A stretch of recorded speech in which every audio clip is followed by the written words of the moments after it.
So how should the leagues support and promote an anti-racism position without becoming political and alienating fans? Thank you. Two of MAGA's finest, former NFL quarterback Brett Favre and insurrectionist Donald Trump, they are one and the same, in that they both have a history of shady behavior involving charities. I'm the furthest thing from a racist. I think I'm a pretty good guy. Favre's also an outspoken conservative, an ally of former President Donald Trump. There they are on the golf course together. Thumbs up. Now, Favre is currently embroiled in a controversy involving the use of federal welfare funds set aside for the state of Mississippi's most vulnerable residents, which were reportedly diverted to Favre and others. New text messages show the pressure former NFL quarterback Brett Favre was putting on then Mississippi Governor Phil Bryant. Favre requested money for an indoor football practice facility to help recruit a player for his college alma mater, the University of Southern Mississippi, in 2019. The funding in question from a grant program intended for low-income families. The governor responded to Favre's request. Use of these funds is tightly controlled. Any improper use could result in violation of federal law. According to court filings, Favre didn't give up, writing the former governor again about the new volleyball center a few months later, saying, "We obviously need your help big time, and time is working against us."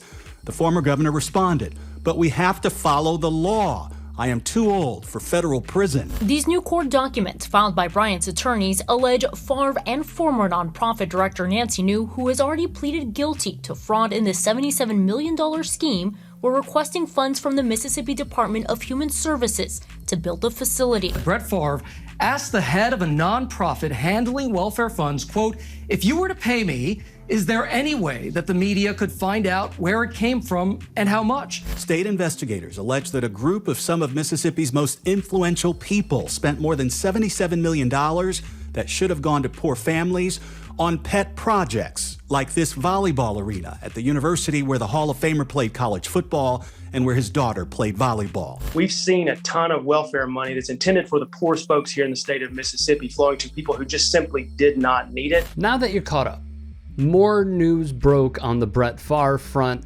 specifically his, let's call them, charitable endeavors. Now, recall this quote from his agent because boy, did it age like fine friggin' wine. Favre's attorney says the football legend never knew where the money he was asking for was coming from, saying he only has good intentions with every charitable endeavor he has organized. Keep this in mind with what I'm about to tell you. Folks at The Athletic broke this story on Favre, let's call it giving back.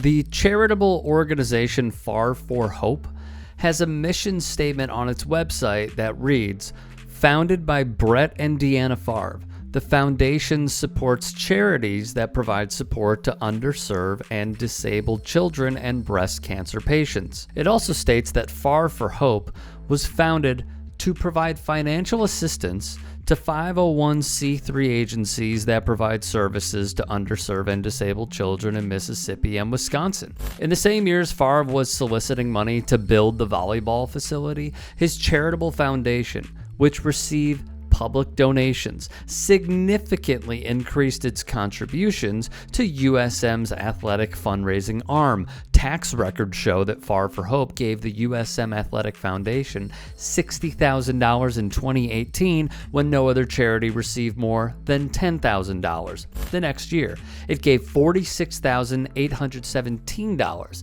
the next highest gift to the Special Olympics of Mississippi was $11,000. In 2020, Favre for Hope sent USM's Athletic Foundation $26,175. No other organization received more than $10,000. Tax records also show that in 2015, when Favre's daughter was a volleyball player at Oak Grove in Hattiesburg, the Favre for Hope Foundation donated $60,000 to that school's booster club, the largest grant made by Favre for Hope that year. The Oak Grove Booster Club subsequently granted $60,349 to the high school with the stated purpose being assist to build athletic facility. In all, to USM's Athletic Foundation, Favre donated over $130,000 from his charity. Lori Styron, executive director of watchdog group Charity Watch, said groups like Favre's charity have an ethical obligation to spend funds the way donors intended. If the charity told donors it was raising money for breast cancer, but then spends the resulting donations on an athletic facility, the people running the organization are not fulfilling their obligations to spend the nonprofit's donations the way its donors intended, she said. Now, Rick Cohen, the chief operating officer of the National Council of Nonprofits, then spoke with The Athletic and said this: "There's the letter of the law, there's the spirit of the law, and it's something where it would probably be tough to make a legal case, but it still doesn't look good. It isn't unheard of for a nonprofit to expand its mission or change its mission over time if they find they need to redirect. That does not seem to be the case here." Here are more names you should absolutely know via The Athletic once more. Christy Holloway, the chief financial officer for athletics and athletic foundation of Southern Miss. Was she aware and tuned in to what Favre, Bryant, New, and John Davis were doing? The athletic director of Southern Miss, Jeremy McClain, was he aware as well? Bus Cook, one of the biggest agents in sports, is not only on Favre for Hope's website, he is listed as a director. There's also the angle that, again, I don't think enough people are in tune with and aware of, and it's the angle of the special prosecutor, Brad Pygott, who was fired for subpoenaing the University of Southern Mississippi Athletic Foundation.